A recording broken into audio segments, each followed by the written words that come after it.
Well, I want to introduce you to someone called Angus.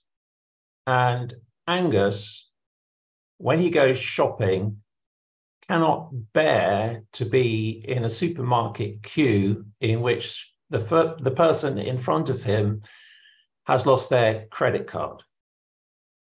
He also, when he gets home from work really late and his children are desperate to play with him, tells them that he hasn't got time and it's time for them to go to bed without a bedtime story.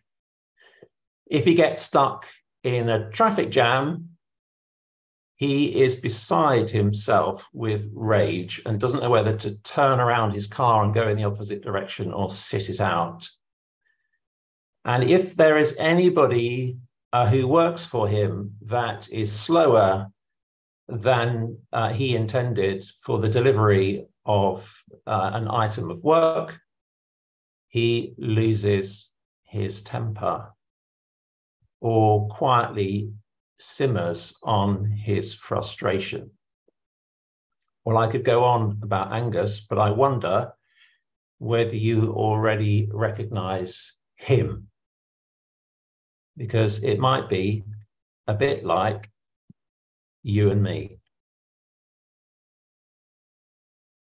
Well, at the start of Genesis, as Stephen alluded to, God gives his first command to human beings.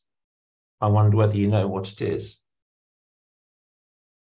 You're too many to answer all that in unison. So it's the command to work.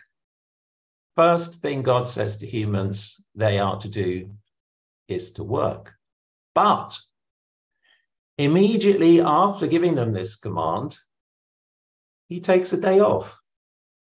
He rests and he institutes the Sabbath as a day of rest.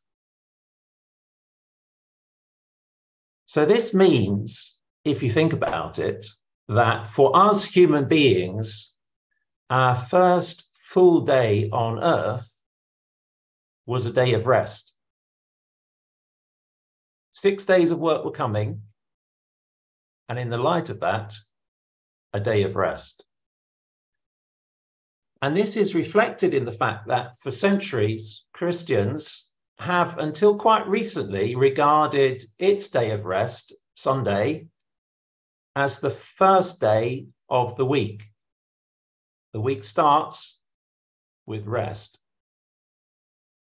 Of course, we've lost that, and we tend to think of Monday now as being the first day of the week, and we talk about the weekend as the week end. There'd be very good Christian grounds for calling the weekend the week beginning, or the weekend, Saturday, and the week beginning. So we could wish our colleagues a good weekend and week beginning rather than just a good weekend.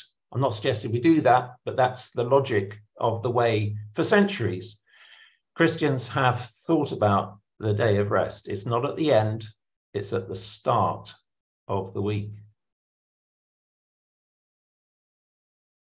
And we see the principle of working from rest rather than resting from work in the life of Jesus.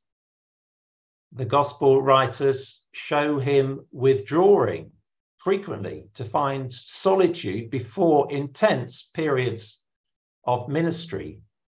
And he urges his disciples to do exactly the same. On one occasion, they find themselves involved in a major food distribution operation to feed a crowd of 5,000 people. And right before they do, Jesus says to them, "Come away and get some rest." So Jesus did it before his intense times of ministry, and he gets his disciples to do likewise. Now, all of this could just sound like the basis for some sage advice about coming apart before we fall apart. But the Bible doesn't stop with just sage advice in its teaching on rest. And if you track with us through this year, 2023 to 24, the academic year, which will culminate in our retreat, we will find that rest is at the very center of the gospel. The Bible presents rest as the reason why the gospel is good news. It shows that at the heart of God's offer of salvation in and through Jesus Christ is the offer of rest.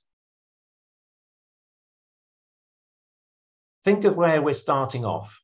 We're starting off with a world of Anguses like ourselves.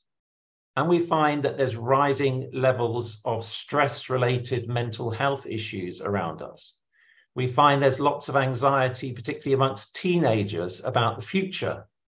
We're finding neglected children and old people because those who can care for them have not got time. And we're finding record levels of burnout and nervous exhaustion and nervous breakdown. So could it be that we need to rediscover God's gift within the midst of a working life of rest?